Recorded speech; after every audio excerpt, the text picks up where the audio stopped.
Hello बच्चों, let's read the question. The question says which one of the following characteristics is common both in humans and adult frogs. Question के अंदर हमसे पूछा है कि हमें यहाँ पे कुछ करेक्टरिस्टिक्स गिवन है और हमें बताने इनमें से कौन से करेक्टरिस्टिक्स क्या है, कॉमन है, सेम पाए जाते हैं किसके अंदर, ह्यूमंस के अंदर भी और अडल्ट फ्रॉग के अंदर भी। तो हमें ऐसे करेक्टरिस्टिक्स के बारे में बताना है। अब हमारे क्या करेंगे, एक एक करके हमारे ऑप्शन रीड करेंगे और चेक करेंगे कि भाई यहाँ पे कौन से ऐसे करेक्टरिस्टिक्स है जो ह्यूमन के अंदर और अडल्ट फ्रॉग के अंदर हमारी सेम फाउंड होती है। तो स्टार्ट करते हैं। सबसे पहले हम क्वेश्चन को सॉल्व करने का की कॉन्सेप्ट देखेंगे। की कॉन्सेप्ट, तो क्वेश्चन को सॉल्व करने का की कॉन्सेप्ट क्या है हमारा, कि भाई हमें कॉमन कैरेक्टरिस्टिक्स के बारे में नॉलेज होनी चाहिए, राइट। कॉमन कैरेक्टरिस्टिक्स के बारे में अगर हमें पता है कि कौन से इन दोनों के अंदर जो है वो ऐसे कैरेक्टरिस्टिक्स है जो दोनों ही हमारे एनिमल्स के अंदर फाउंड हो रही है, तो हम क्वेश्चन को इजीली सॉल्व कर लेंगे। तो स्टार्ट करते हैं।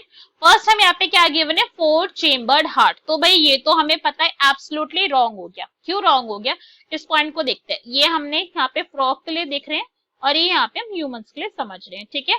और फ्रॉग में भी एक पॉइंट को याद रखना है कि भाई इन्होंने अडल्ट फ्रॉग का है, आपको टेडपोल वाले से कंफ्यूज नहीं होना है, ठीक है। अडल्ट वाला फ्रॉग है हमारा जो अपने आप में एक एम्फीबियन होता है, तो समझते हैं। तो फर्स्ट उन्होंने बोला 4 चेम्बर्ड हार्ट। तो भाई ह्यूमंस के अंदर तो 4 चेम्बर्ड हार्ट जो है वो प्रेजेंट होता है, ये तो हम सभी को पता है। यहाँ पे 4 चेम्बर्ड हार्ट है, 2 यहाँ पे ऑरिकल प्रेजेंट होते हैं और 2 ही यहाँ पे वेंट्रिकल प्रेजेंट होते हैं। So this one point is true for humans. इनके अंदर तो ऐसा ही हो रहा है, बट फ्रॉग्स के अंदर क्या 4 चेम्बर्ड हार्ट होता है? नहीं भाई, वहां पे तो 4 चेम्बर्ड हार्ट नहीं है। फ्रॉग अपने आप के अंदर क्या है, एक एम्फीबियन है, राइट। फ्रॉग क्या है, दिस इज एन एम्फीबियन। पानी के अंदर भी रह सकता है और कहाँ पे रह सकता है, लैंड के ऊपर भी रह सकता है, दोनों ही जगह पे इसका आपको दिखेगा। बट जो मेजर अपना टाइम स्पेंड है वो कहाँ पे ऑब्जर्व करवाता है, ये लैंड पे रहता है। पानी के अंदर सिर्फ ये एग्स ले करवाने के लिए जाते हैं, जो फीमेल फ्रॉग्स हमारी होती है। सो भाई जो फ्रॉग है ना, इसके पास 3 चेम्बर्ड हार्ट प्रेजेंट है, ठीक है। 4 नहीं, यहाँ पे 3 चेम्बर्ड हार्ट होता है फ्रॉग का, 3 चेम्बर्ड हार्ट। सिर्फ एम्फीबियंस में से अगर हम बात करें, सिर्फ एक ही ऐसा एम्फीबियन है जिसके पास 4 चेम्बर्ड हार्ट है और हमें इस एक्सेप्शन के बारे में पता है, दैट इज क्रोकोडाइल।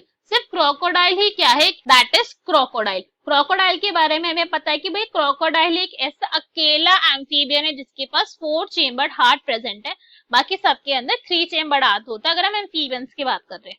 तो ये हमारा ऑप्शन तो भाई इनकरेक्ट हो गया। This is not common characteristics. Base internal fertilisation.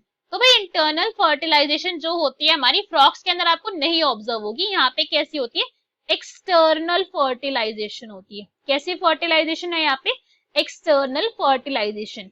External fertilisation का क्या मतलब हो गया, जो male gamete and female gamete है जो उनको फ्यूजन होगा वो कहाँ पे होगा, आउटसाइड द बॉडी होता है, आउटसाइड द बॉडी होता है यहाँ पे क्या, फ्यूजन ऑफ गैमेट्स। तो भाई ये क्या हो गया, ये तो फिर हमारा रॉन्ग हो गया, बिकॉज फ्रॉग्स के अंदर तो एक्सटर्नल हो रहा है। मगर अगर आप ह्यूमंस की बात करो तो यहाँ पे इंटरनल फर्टिलाइजेशन होता है, ठीक है। इंटरनल फर्टिलाइजेशन यहाँ पे ऑब्जर्व होता है ह्यूमंस के केस के अंदर। तो ये भी क्या हो गया, ये भी नॉट कॉमन कैरेक्टरिस्टिक्स है। नेक्स्ट देखते हैं। नेक्स्ट हमें यहाँ पे क्या गिवन है, न्यूक्लिएटेड आरबीसी। क्या आरबीसी क्या है, न्यूक्लिएटेड है, आरबीसी के अंदर न्यूक्लियस प्रेजेंट है। तो अगर हम फ्रॉग की बात करें तो फ्रॉग के अंदर जो आरबीसी है वो बिल्कुल न्यूक्लिएटेड होती है, इट इज न्यूक्लिएटेड, ठीक है। आरबीसी कैसी है, यहाँ पे न्यूक्लिएटेड है। इनकी अगर आप आरबीसी की शेप देखोगे तो इनके आरबीसी के अंदर आपको न्यूक्लियस ऑब्जर्व होगा, बहुत ही अच्छे से आपको ऑब्जर्व कर सकते हैं, प्रोमिनेंट न्यूक्लियस होता है। मगर अगर हम ह्यूमन के केस के अंदर बात करते हैं तो हमारी आरबीसी कैसी है, ई न्यूक्लिएटेड है, राइट। हमारी आरबीसी के अंदर न्यूक्लियस प्रेजेंट नहीं होता है, सारा का सारा स्पेस किस लिए, हीमोग्लोबिन के लिए, ताकि जो है हीमोग्लोबिन का ट्रांसपोर्ट हो सके। हमारी आरबीसी के अंदर से न्यूक्लियस क्या हो चुका है, इराडिकेट हो चुका है, बिल्कुल डिलीट ही हो चुका है, वहां पे ऑब्जर्व नहीं होता। तो ये भी कॉमन कैरेक्टरिस्टिक्स नहीं हुआ पे। नेक्स्ट देखते हैं। नेक्स्ट हम यहाँ पे क्या गिवन है, लास्ट इज यूरियोटेलिक एनिमल्स। क्या गिवन है हमें, यूरियोटेलिक मोड ऑफ एक्सक्रीशन। तो भाई पहले तो पता हो यूरियोटेलिक मोड ऑफ एक्सक्रीशन होता क्या। यूरियोटेलिक मोड ऑफ एक्सक्रीशन की अगर आप बात करो तो ऐसे एनिमल्स जो क्या कर रहे हैं, एक्सक्रीट कर रहे हैं यूरिया, दैट मीन्स जो उनका वेस्ट मैटर है वो क्या है, वो यूरिया है, यूरिया की फॉर्म में एक्सक्रीट कर रहे हैं। ऐसे एनिमल्स को हम यूरियोटेलिक एनिमल्स या फिर यूरियोटेलिक मोड ऑफ एक्सक्रीशन कहते हैं। अगर हम यूरिया की बात करें तो यूरिया क्या होता है, ये लेस टॉक्सिक होता है। ऐसा नहीं है कि टॉक्सिक है ही नहीं है, लेस टॉक्सिक कंपेयर करा जाता है। कंपेयर किससे करें, कंपेयर टू अमोनिया, ठीक है, less toxic to ammonia. Ammonia से अगर आप कंपेयर करो जो आपको फिशेस के अंदर ऑब्जर्व होगा तो ये कैसे लेस टॉक्सिक होता है, आप थोड़ी कंपैरेटिवली ज्यादा देर के लिए इसको बॉडी में स्टोर कर सकते हो, ठीक है। इसके साथ साथ इसकी जो वाटर रिक्वायरमेंट है वो भी अमोनिया से कैसी होती है, कम होती है, इट रिक्वायर्स लेस वाटर। तो ये पॉइंट भी हम यहाँ पे मेंशन करवाते हैं, रिक्वायर लेस वाटर। कंपेयर कर रहे हैं, ऐसा नहीं चाहिए भाई, वाटर तो अमोनिया को भी चाहिए था और यूरिया को भी चाहिए था, बट यूरिया जो है उसको कम वाटर चाहिए as compare to ammonia, require less water. ठीक है। तो अगर हम यूरियोटैलिक एनिमल्स की बात करें तो जो हमारे ह्यूमंस है भाई वो कैसे, वो भी यूरियोटैलिक है, दीज आर यूरियोटैलिक, भाई एक्सक्रीट कर रहे हैं हम यूरिया को ही।